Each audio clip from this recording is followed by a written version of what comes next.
মানব ইতিহাসে কিছু নাম রয়েছে যা শুনলেই শিহরণ জাগে। তারা অপরাধের ইতিহাসে চিরস্মরণীয় হয়ে আছে। তাদের অপরাধ, তাদের মনসত্তা এবং তাদের পতন নিয়ে আজ আমরা আলোচনা করব। এগুলো শুধু গল্প নয়, বরং মানবতার অন্ধকার দিকের এক করুণ প্রতিচ্ছবি। আজ আমরা জানবো Jack the Ripper, Ted Bundy, Jeffrey Dahmer, Andrei Chikatilo এবং হারল্যান্ড শিপম্যানের মতো কুখ্যাত খুনিদের অন্ধকার গল্প। জ্যাক দ্য রিপার 1988 সালে লন্ডনের এক অন্ধকার গলিতে এক রহস্যময় খুনি আতঙ্ক ছড়িয়েছিলেন। জ্যাক দ্য রিপার, যার পরিচয় আজও অজানা, তিনি নারীদের নির্মমভাবে হত্যা করতেন এবং পুলিশকে হতবাক করে দিয়েছিলেন। তার অপরাধের ধরন এবং রহস্যময় চিঠিগুলো আজও গবেষকদের মাথা ঘামায়। 1888 সালের এক শীতের রাত লন্ডনের হোয়াইট চ্যাপেল এলাকায় মেরিয়ান নিকলস নামে এক নারী রাস্তায় হাঁটছিলেন। হঠাৎ এক অন্ধকার গলি থেকে এক রহস্যময় ব্যক্তি তার দিকে এগিয়ে এলেন। তার মুখ ছিল অন্ধকারে ঢাকা, কিন্তু তার হাতে ছিল একটি ধারালো ছুরি। মেরিয়ানের চিৎকার শোনা গেল না, কারণ তার গলা কেটে ফেলা হয়েছিল। এই ছিল জ্যাক দ্য রিপারের প্রথম শিকার। এরপর তিনি আরো 5 জন নারীকে একইভাবে হত্যা করেছিলেন। পুলিশ তার পেছনে লেগেছিল, কিন্তু কখনো ধরা পড়েনি। তার রহস্যময় চিঠিগুলো পত্রিকায় প্রকাশিত হয়েছিল, যেখানে তিনি নিজেকে জ্যাক দ্য রিপার বলে পরিচয় দিয়েছিলেন। আজও তার পরিচয় রহস্যময় এবং অন্ধকারে লুকিয়ে আছে। জ্যাক দ্য রিপার মনে করা হয় সাধারণত প্রায় 30 জন মতো মানুষকে হত্যা করেছিল। তার হত্যার ধরন প্রায় একই রকম ছিল। জ্যাক দ্য রিপারের রহস্য আজও অমীমাংসিত, কিন্তু তার অপরাধের ধারা থামেনি। সময় বদলেছে, স্থান বদলেছে, কিন্তু অপরাধের ধারা চলতে থাকে। এবার আমরা যাব 1970-এর আমেরিকায়, যেখানে আরেক কুখ্যাত খুনি টেড বান্ডি তার চার্ম দিয়ে নারীদের হত্যা করেছিলেন। টেড বান্ডি চামড়ার খুনি। টেড বান্ডি একজন সুদর্শন এবং বুদ্ধিমান যুবক, যিনি 1970-এর দশকে আমেরিকায় আতঙ্ক ছড়িয়েছিলেন। তিনি তার চার্ম দিয়ে নারীদের বিশ্বাস অর্জন করতেন এবং পরে তাদের নির্মমভাবে হত্যা করতেন। তার মনসত্তা নিয়ে আজও গবেষণা চলছে।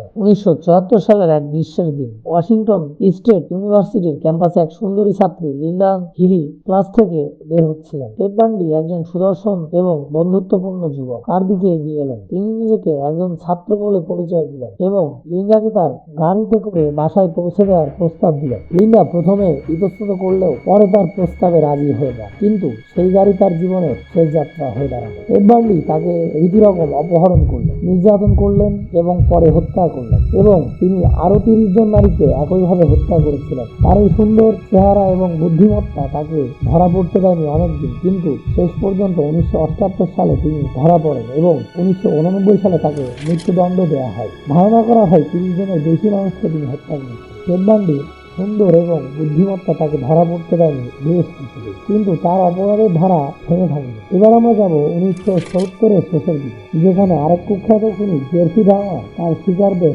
দেহের অংশ সংরক্ষণ করতেন। জেফ্রি ডাহমার একজন সিরিয়াল কিলার, যিনি শুধু হত্যাই করতেন না, বরং তার শিকারদের দেহের অংশ সংরক্ষণ করতেন এবং অপরাধের বিবরণ শুনলে সে কারো গা শিউরে উঠবে। তার মন মানসিকতা বিশ্লেষণ করে দেখা গেছে তিনি একাকিত্ব এবং মানসিক ব্যাধিতে ভুগছিলেন। 1978 সালের এক রাত ওহিওর এক নির্জন রাস্তায় স্টিভেন হিক্স নামে এক যুবক হাঁটছিলেন। জেফ্রি ডাহমার তার দিকে এগিয়ে এলেন এবং তাকে তার বাড়িতে আসার আমন্ত্রণ জানালেন। স্টিভেন রাজি হয়ে গেল, কিন্তু সেই বাড়িতে প্রবেশ করার পর তার জীবনে সবকিছু বদলে গেল। জেফ্রি তাকে মদ পান করালেন এবং পরে তাকে হত্যা করলেন। এরপর তিনি তার দেহের অংশ সংরক্ষণ করলেন। জেফ্রি ডাহমার একাকিত্ব এবং মানসিক ব্যাধিতে ভুগছিলেন। তিনি মানুষের দেহ নিয়ে অস্বাভাবিক আগ্রহ পোষণ করতেন। 1991 সালে তিনি ধরা পড়েন এবং 1994 সালে জেলে তার মৃত্যু হয়। ধারণা করা হয় প্রায় 17 জন মানুষের বেশি মানুষকে তিনি হত্যা করেছেন। এবার আমরা জানি সোভিয়েত ইউনিয়নে, যেখানে আরেক কুখ্যাত খুনি আন্ডারে চিকাতিলো তার শিকারদের দেহ বিক্রি করতেন। আন্ডারে চিকাতিলো সোভিয়েত ইউনিয়নের সবচেয়ে কুখ্যাত সিরিয়াল কিলার। তিনি 52 জন নারী ও শিশুকে হত্যা করেছিলেন। তার অপরাধের পদ্ধতি এবং পুলিশের সাথে তার লুকোচুরির খেলা নিয়ে এই অধ্যায়ে আমরা আলোচনা করব। 1978 সালের এক শীতের রাত রাশিয়ার এক নির্জন বনে এক কিশোরী মেয়ে হাঁটছিলেন। আন্ডারে চিকাতিলো একজন স্কুল শিক্ষক তার দিকে এগিয়ে এলেন। তিনি তাকে সাহায্যের প্রস্তাব দিলেন, কিন্তু সেই সাহায্য তার জীবনে শেষ হয়ে গেল। চিকাতিলো তাকে অপহরণ করলেন, নির্যাতন করলেন এবং পরে হত্যা করলেন। এরপর তিনি আরো 51 জন নারী ও শিশুকে একইভাবে হত্যা করেছিলেন। তার অপরাধের পদ্ধতি ছিল খুবই ভয়ানক। তিনি তার শিকারীদের দেহ বিকৃত করতেন এবং তাদের দেহের অংশ ফেলে দিতেন। 1990 সালে তিনি ধরা পড়েন এবং 1994 সালে তাকে মৃত্যুদণ্ড দেওয়া হয়। ধারণা করা হয় প্রায় 52 জন মানুষকে তিনি হত্যা করেছেন, শিশু ও নারীদের ধরে। আন্ডারে চিকাতিলো এক ভয়ঙ্কর খুনি। রেখেছিলেন। এবার আমরা যাব ব্রিটেনে, যেখানে আরেক কুখ্যাত খুনি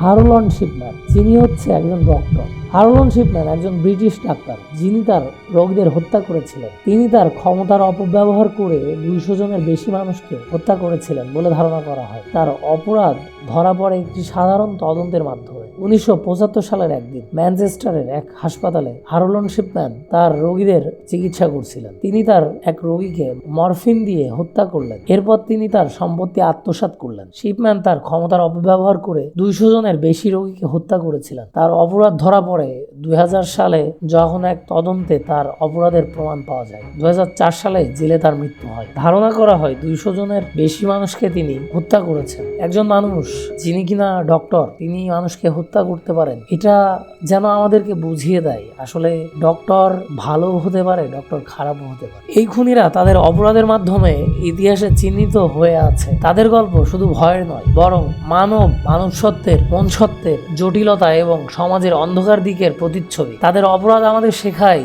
যে অন্ধকারের বিরুদ্ধে সতর্ক থাকতে হবে এবং মানবতার মূল্যবোধকে সুনিশ্চিত রাখতে হবে।